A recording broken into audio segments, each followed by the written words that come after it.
My name is Hikaruhito and I'm 25 and I'm originally from Japan's Sendai, Miyagi. So I started playing soccer when I was 7. So I was a little bit, I just thought like I was so good. Like, I was like, I'm way better than anyone else. If I talk about my dad, he's really realistic and he knows how the life could be. It could be bad or it could be good. He has different type of perspectives from anyone. And whenever I got stuck playing soccer and I let's say I couldn't play well, he always has a good idea to get through those obstacles. I think he used to record the videos of my game all the time. After we finished the game, we came back home, we watched the game together for like 2 hours. He likes watching professional soccer. So I think he's not professional coach, or he's not like he's not even used to play soccer, but he understands like how soccer works. I think maybe more than me. And I was not good enough in playing the top team, but I always just like playing soccer with some friends. So I think it was good for me. I had an issue with one of my teammates, and then it just made me like I don't want to lose. So I asked my dad like, what should I do? He told me, if you want to beat him, you need to put your work in, and then you have to get better than him. That's the day that we start practicing every day in the morning. It was not easy. Sometimes I was still sleeping, but I was still outside and try to practice. He knows how the things work, so if you don't 100% focus, like you're not gonna have a good practice. So whenever I was like that, he always tried to wake me up. So my dad was like, even if you're defenders, you still have to attack. So my coach asked me if I want to play striker, and I said yes. And he said, if you score, I'm gonna put you in as a striker from now on. I play as a striker for 20 minutes, and I actually scored 2 goals in the game. And actually, that was probably one of my best moments that I have played soccer in my life. It's just because it was just fun to play soccer. And I learned a lot of stuff from my dad. It's not just only soccer, it's the emotional stuff. How to manage my emotions and how to just keep constantly putting your work. After I started playing with the academy, and I had to decide if I wanted to go to like college in Japan or just work somewhere else. And I just talked with my dad about it, and then he was like, since like you didn't really study like in high school, you might want to try something, and then since you didn't make the professional, you might want to try something new. So that's the time that I decide to come to the States. And at the moment, I didn't know what I was gonna do. My dad, he actually graduated from summer in college in America, States. I actually forgot, but I think he said from Wisconsin or Ohio. I'm pretty sure he went to school in Ohio and Wisconsin. That's the reason why, like he told me education in America might be better for me. So I moved to the States when I was 19, and at the moment I didn't know any English. So I was in the English school in New Hampshire. That was the first school that I went to. And then I was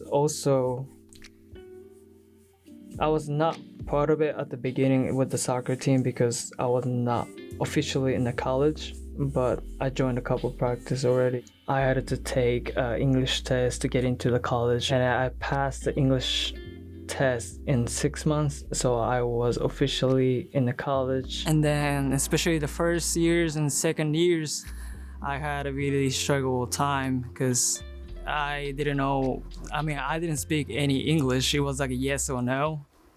also like whenever I try to talk with the players or like any students in the college, like I just needed time to just think about it, just translate from Japanese to English all the time, and it was kind of awkward. So, and I got kind of homesick, and also I couldn't score the enough score to get the athletic scholarship at the moment. So then the school that I went to was a private, so it was like too much money for my parents. So we talked about it, and then they told me to come back to Japan. But I met one guy I used to play soccer with. He graduated from a community college in Houston. He's the probably most best player that I met so far in the States. His name is Sito Sionen. And then he's like, let me talk to the coach. And I talked with the coach for a little bit, but fortunately the players that recommended me to just go up there, he's a great player. He actually made a professional in Iceland first and stuff like that. So he helped me, like, you know, my whole life just to be in the States pretty much. And I went to Houston, and I also had a hard time up there too because a lot of people speak Spanish. So, and at the end of the community college season, I had a big injury. That was the last practice at my community college. It was not like a practice. We were just having fun on the field with a coach. And somehow whenever I cut inside of the box, I couldn't move at all. And I just suddenly thought bad thing happened at the end. And even no one thought like I got a like serious injury. So they're like, come on, Hika, like get up. And I was like, yeah, I'm trying, but I just can't move. Like it's really painful. And I actually waited for a week. I was still in the pain. So they took me to hospital, and they found out that I broke my 5th metatarsal of my right foot. Either we could wait for a year to get recovered, or just get a surgery on my foot and then put the screw in it. But I still wanted to play in that year, so I decided to take the surgery. And it actually took a while to get recovered. I was talking to the coach here, and then usually I feel like if you get an injury, like you're not gonna get the offers, I think, unless you already sign it or not. And I couldn't even practice, and I couldn't even play any game. But the coach Elder was really nice and kind, and he treated me like a part of the players, even though I didn't do anything in the year. I just felt like, oh, this is just a nice feeling to have, because I haven't really met the type of person in my life. Usually if you're in a depth of something, people don't really take care of you, but he was not like the people. He was the guy that tried to help people. Well, after my first year, he resigned. I feel like I met so many nice people here.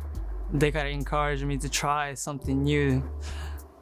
I think it was that kind of good transition for me, just to focus on something else and just to get to know people, and then know other things that I never experienced. Biggest difference like between being Japan and America is definitely culture difference. And I feel like there's so many kinds of people in America.